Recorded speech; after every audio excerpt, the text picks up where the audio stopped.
Hey guys, we have an Honor 8 Lite and this is the box of it, and it is programmed with large pixel camera, 3 GB RAM plus 16 GB ROM. It's a beautiful box, so we have to unbox it.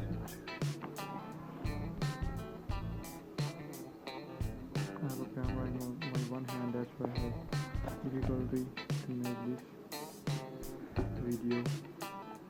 So first we have to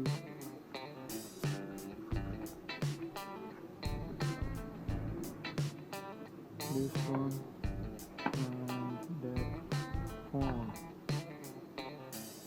So we have to make it clear that, and this we have a warranty card, case and everything, and this we have this is a function and the charger and handphones, headphones, etc.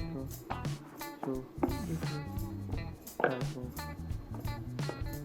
unboxing of this, and now we have to come to our Honor 8 Lite phone. It's beautiful, the glossy looks, and it's all made of glass. So now we have to check it out.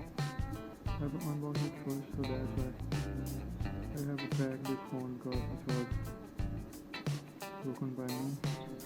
It's a finger unlock, so it's not a face unlock in this, and it's pretty cool.